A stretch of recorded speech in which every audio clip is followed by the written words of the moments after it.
إن الله وملائكته يصلون على النبي يا أيها الذين آمنوا صلوا عليه وسلموا تسليما. صلى الله عليه وسلم. ازيكم يا بناتي، ازيكم يا اخواتي، يا رب تكونوا بخير. النهارده هنعمل فيديو مهم جدا عن اللبن القاطع. احنا عندنا هنا لبن ما شاء الله، عندنا 2 كيلو. فدول كانوا متشالين في الفريزر، بس لما طلعتهم الفريزر شك في الامر. فانا هعمل ايه؟ هفضيهم الاول في الحله، وبعد كده هاخد بالمعلقه واعمل تجربه قدامكم. يلا بينا.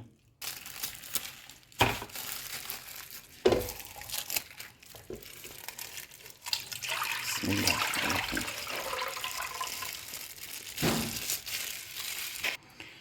بصوا حبايبي، اللبن شايفينه على الحيطه بتاعت الحله عامل ازاي؟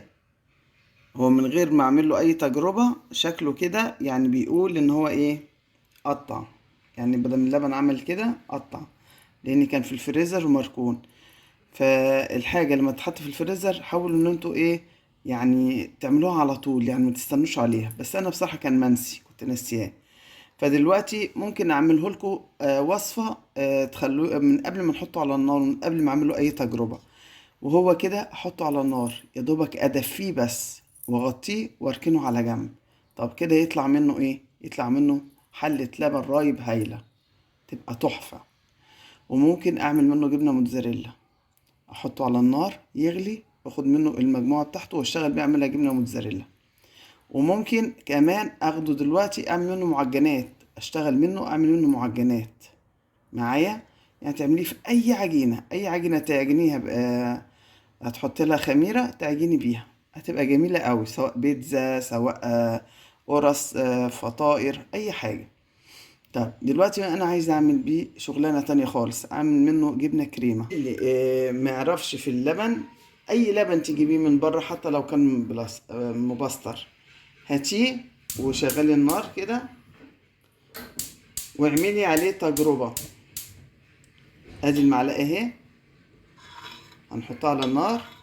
اذا دي جبنت ولمت على حوالين بعضها وعملت شرش جنبها، يبقى ده ايه؟ اللبن فاسد. هنسيبها كده على النار علشان نشوفها هتعمل معانا ايه.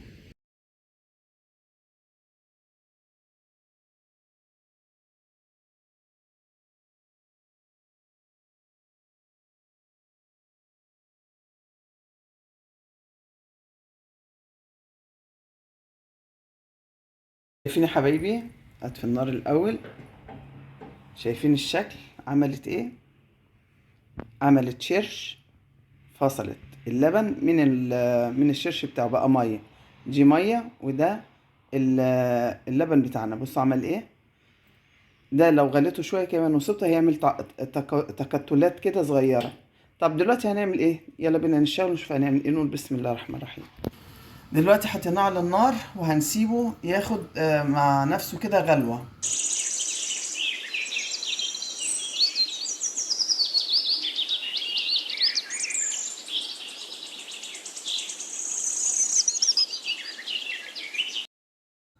كده يا حبايبي زي ما انتم شايفين كده غلا، وهنسيبه بقى لما يبرد شوية، مش هنسيبه لما يسقع، بس يبقى دافي. كده حبايبي سقعت خالص، يعني كان المفروض اعملها حتى وهي دافية. هنصفيها من اللي فيه ده، وهنحطها فين بقى؟ هنا. تعرفوا بقى تصفوها كده في حاجة زي المنخل كده خفيفة.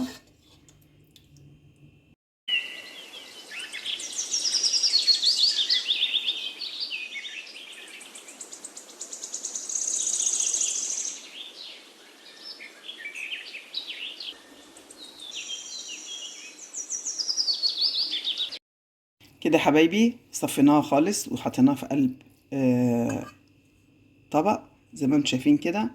ممكن ترش عليها ملح وتخليها وتبقى جبنه زي كده، جبنه فلاحي مهروسه وعليها ايه شويه ملح. وممكن تعمليها جبنه كريمه زي ما احنا هنعملها النهارده، والطريقه هعملها معاكم حالا. وممكن برضو تحطيها برضو في اي حشوات تنفعك، لان هي طعمها تحفه، طعمها جميل جدا. اما الشرش بتاعه ده ينفع يتحط في قلب جبنه قديمه، ينفع تزودي بيه جبنه قديمه. يعني ممكن تعمليه في طريقه عمل جبنه القديمه من البدايه، وممكن لو جبنه القديمه عندك تقلت وبقت تقيله ممكن تزودي منها، بس يتغلي الاول ويبرد، وبعد كده تحطيه ايه في الجبنه القديمه، ومعاها شويه حلبه عشان منع للدود للمش. وممكن تخدير المعجنات، اي معجنات عندك تحطيها فيها. زي انا كده ان شاء الله هعمل بيها معجنات. الحاجات دي ما بتترميش، الحاجات دي كنز للبيت وللمطبخ. اما دلوقتي هنعمل مع بعضينا الجبنه بتاعتنا، وهنشوف هنعملها ازاي. نركن كده بقى الشرش ونجيب الخلاط بتاعنا. حطيناها كده في قلب الخلاط. هنيجي هنا ناخد قطعه من الزبده، اي زبده عندك بتحبيها حطيها عليها ما شاء الله. وهننزل عليها بالذرة الخفيفة بتاعة الملح دي، سنة عن النبي صلى الله عليه وسلم، وفي نفس الوقت بتدينا طعم حلو. حتى لو هتعمليها كريمة مش هتعمليها حاجة تانية.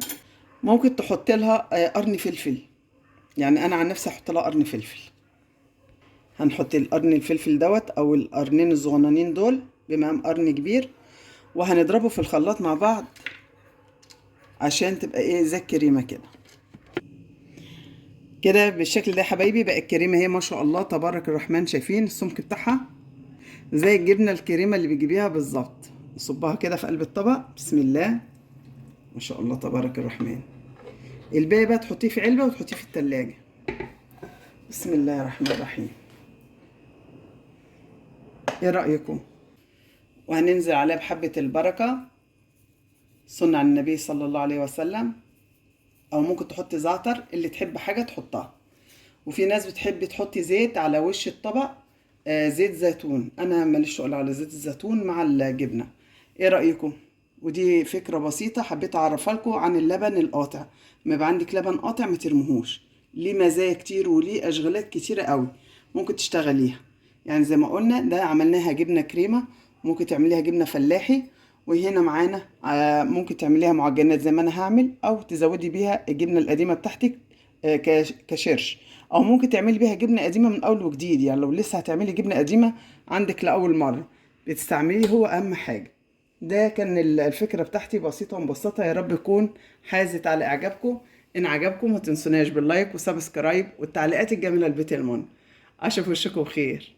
السلام عليكم ورحمة الله وبركاته.